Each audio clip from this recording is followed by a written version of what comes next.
Belajar bergerak berbagi untuk negeri, guru penggerak majukan pendidikan. Guru penggerak menghamba pada murid, kreatif rancang pembelajaran. Hargai potensi, tingkatkan prestasi, lahirkan profil pelajar Pancasila. Belajar bergerak berbagi untuk negeri, kita menjalin kolaborasi. Belajar bergerak berbagi untuk negeri, demi bakti pada Ibu Pertiwi.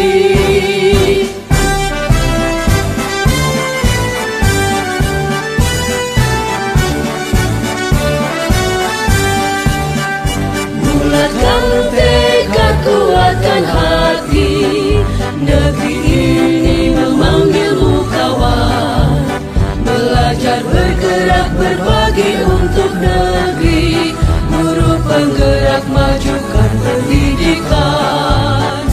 Guru penggerak menghamba pada murid, kreatif rancang pembelajaran. Hargai potensi, tingkatkan prestasi, lahirkan profil pelajar Pancasila.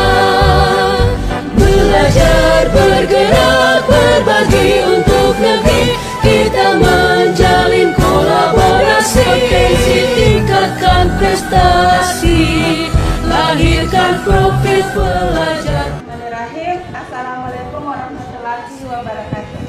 Waalaikumsalam warahmatullahi wabarakatuh. Syukur alhamdulillah kita diberi kesempatan dan kesempatan oleh Allah Subhanahu wa taala. Pada hari ini kita masih sempat hadir di tempat yang sangat sederhana ini, dan tak lupa kita kirimkan salam dan sholawat kepada Nabiullah Shallallahu Alaihi Wasallam, karena beliaulah yang telah membawa kita ke alam yang terang benderang. Baik, pada kesempatan ini saya juga mengucapkan terima kasih banyak kepada ibu bapak yang telah hadir pada diseminasi penerapan budaya positif yang telah saya lakukan di sekolah. Ini baik, sebelumnya mari kita mengenai disiplin positif yang ada di sekolah. Disiplin positif, ya. Disiplin positif merupakan unsur utama dalam konsep budaya positif. Jadi dengan adanya penerapan disiplin positif ini akan melahirkan budaya positif di sekolah. Disiplin diri membuat seseorang mampu menggali potensinya untuk tujuan yang bermakna. Guru dapat melakukan disiplin diri kepada murid melalui segitiga restitusi. Nah, saya lanjutkan. Apakah itu budaya positif? Mungkin ini tidak asing di telinga ibu-ibu dan bapak-bapak semua.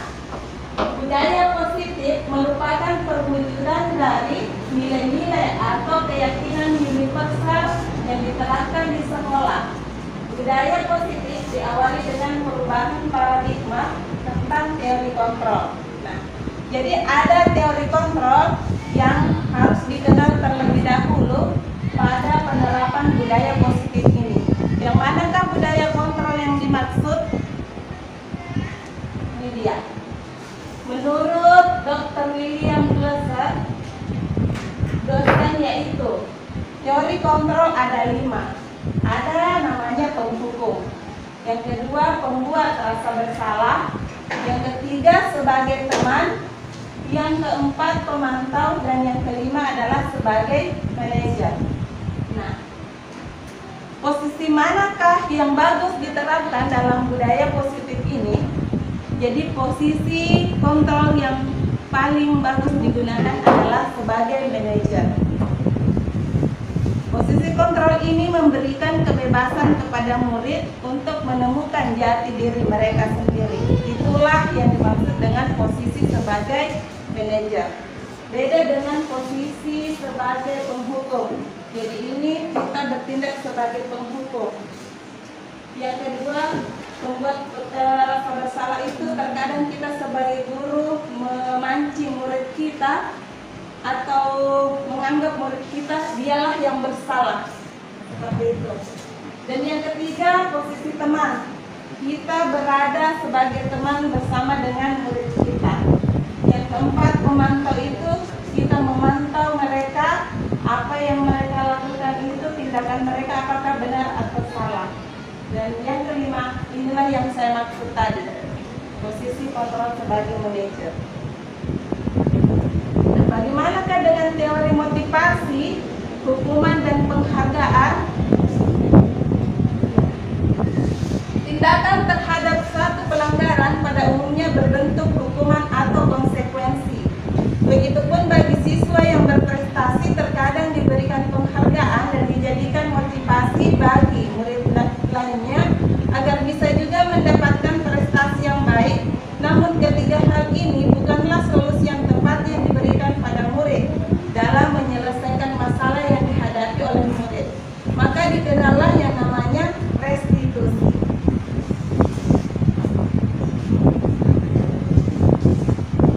Selanjutnya saya akan menjelaskan mengenai kebutuhan dasar manusia dan apakah yang dimaksud dengan restitusi. Kebutuhan menyatakan bahwa setiap manusia memiliki 5 kebutuhan dasar, yaitu kebutuhan fisiologis, keamanan, cinta, harga diri, dan aktualisasi diri. Segitiga restitusi. Apakah yang dimaksud dengan segitiga restitusi? Nah, proses menciptakan kondisi bagi murid untuk memperbaiki kesalahan mereka sehingga mereka bisa kembali pada kelompok mereka dengan karakter yang lebih kuat. Inilah yang dimaksud dengan segitiga restitusi. Contoh penerapan budaya positif di sekolah yang telah saya lakukan. Berikut adalah contoh penerapan budaya positif yang sudah saya lakukan di sekolah adalah membuat kesepakatan kelas. Pada umumnya, kesepakatan kelas diperoleh dari aturan yang diciptakan oleh guru dan diterima serta dilaksanakan oleh murid. Jadi ini adalah pengertian dari kesepakatan kelas. Jadi saya telah menerapkan contoh penerapan kesepakatan kelas pada murid saya dengan memberikannya lembaran-lembaran kertas, meminta kepada peserta didik saya apa sih sebenarnya yang mereka inginkan agar tercipta budaya positif di sekolah. Ini salah satu gambarnya yang telah saya lakukan, dan dari hasil kesepakatan kelas yang telah saya buat dengan siswa saya, ini adalah kesepakatannya. Mereka membuat kesepakatan menginginkan hadir tepat waktu. Yang kedua, tidak bertengkar antar siswa. Yang ketiga, tidak mengganggu teman yang lain saat belajar. Yang keempat, tidak boleh main HP ketika tidak diberi izin oleh guru. Dan yang kelima adalah tidak boleh bolos. Jadi ini adalah 5 yang mereka sendiri yang buat dan disepakati bersama di kelas.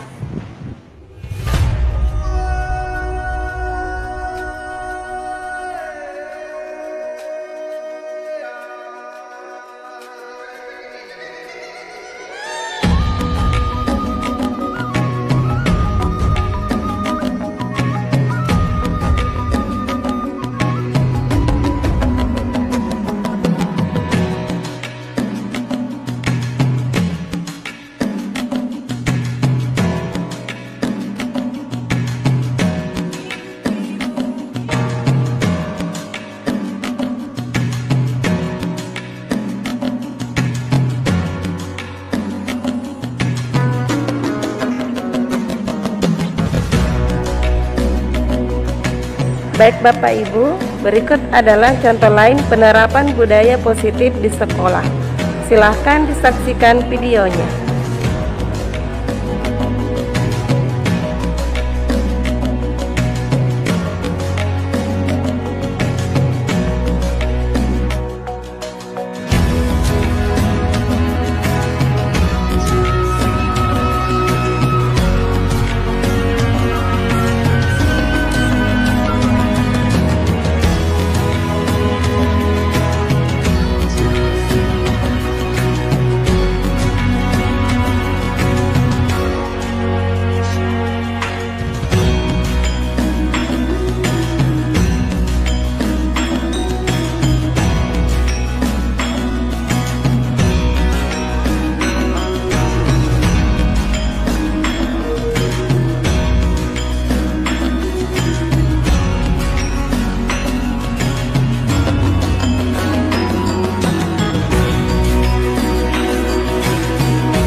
menghadapi kasus yang ditimbulkan oleh murid, misalnya bolos, sering terlambat dan lain-lain, dapat diselesaikan dengan bertindak sebagai manajer, karena dapat menjadikan murid kita murid yang bertanggung jawab dan mampu menemukan solusi sendiri.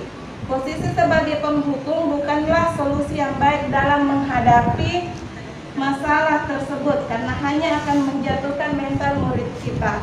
Jadi ini adalah salah satu juga budaya positif yang telah saya lakukan di sekolah. Sebentar saya perlihatkan video yang telah saya ambil, contoh penerapan segitiga restitusi, yang merupakan salah satu contoh dari budaya penerapan budaya positif. Adapun pengalaman yang pernah saya alami adalah saya bertindak sebagai penghukum. Sebelum saya mengikuti guru penggerak ini dan membaca teori-teori pada modul 1.4, yang saya lakukan adalah saya bertindak sebagai penghukum. Di mana dalam melakukan penanganan kasus murid saya di sekolah, namun setelah mempelajari modul 1.4 paradigma saya berubah dan saya tidak lagi menerapkan posisi kontrol sebagai penghukum, melainkan saya menerapkannya sebagai manajer dengan menerapkan konsep segitiga restitusi. Nah, bagaimanakah perasaan saya setelah mengalami hal-hal tersebut? Pada saat itu saya merasa yakin bahwa apa yang saya lakukan adalah tindakan yang benar. Setelah mengetahui bahwa ternyata posisi yang paling tepat dalam menangani murid adalah sebagai manajer, saya merasa lebih termotivasi lagi untuk menjadi guru yang lebih baik lagi ke depannya dan menerapkan menciptakan budaya positif di sekolah. Adapun kesimpulan yang saya dapat ambil setelah mempelajari modul 1.4, kebiasaan positif di sekolah atau di kelas menjadi sebuah budaya positif di sekolah. Dan visi dari guru penggerak untuk menciptakan budaya positif di sekolah dibutuhkan pemikiran-pemikiran dan kesepakatan kolektif yang digali dari asumsi dasar normatif, nilai-nilai yang diyakini oleh warga sekolah, dan impian normatif kolektif warga sekolah. Masing-masing guru dapat menyampaikan praktik baik yang sudah dilakukan di kelasnya masing-masing untuk kemudian sekiranya baik dapat diadopsi dan diadaptasi menjadi praktik baik di sekolah. Dari hal tersebut kita dapat menggali nilai-nilai budaya positif dan kebiasaan positif di sekolah untuk kemudian dituangkan secara tertulis menjadi visi sekolah. Jadi ini adalah penerapan budaya positif yang telah saya pelajari dan saya terapkan di sekolah. Selanjutnya saya meminta kepada Bapak Ibu untuk memberikan pertanyaan terkait apa yang saya paparkan tadi. Jika ada yang ingin bertanya, saya persilahkan.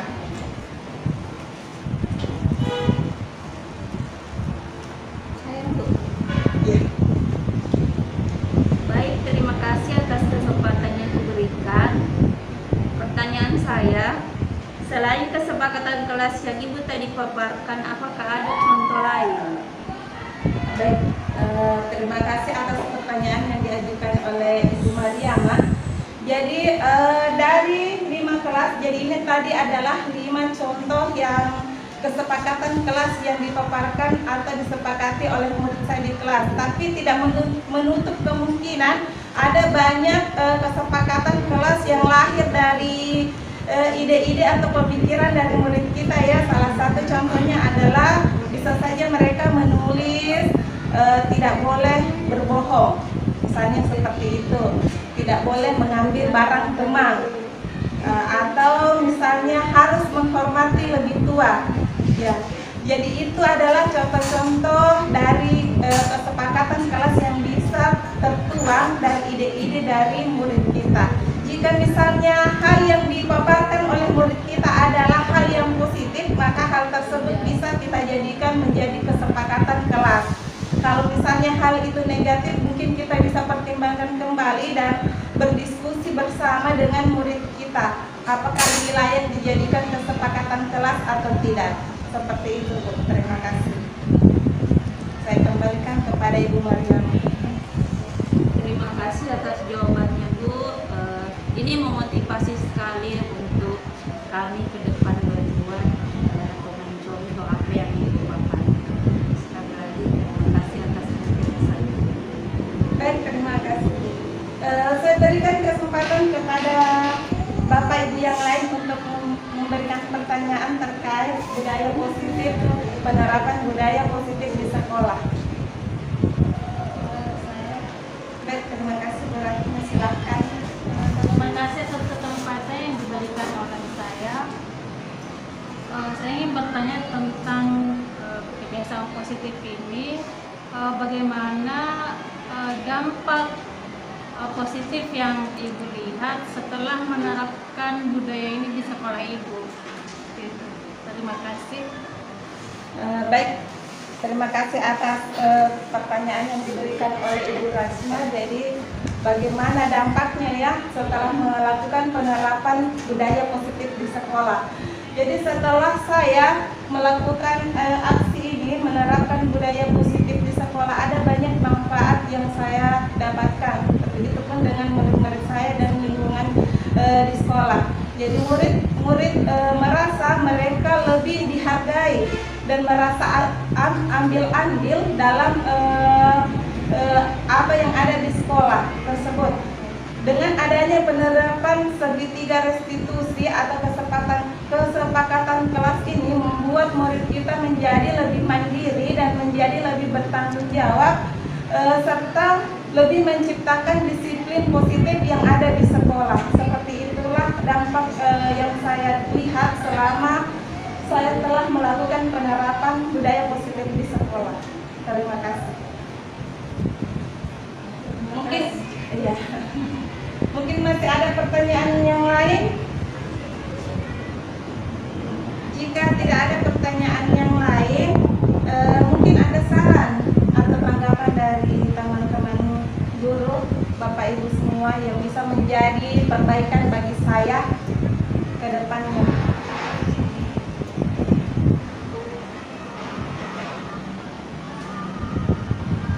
Mungkin ada saran dari Bu Muhajirat atau Bu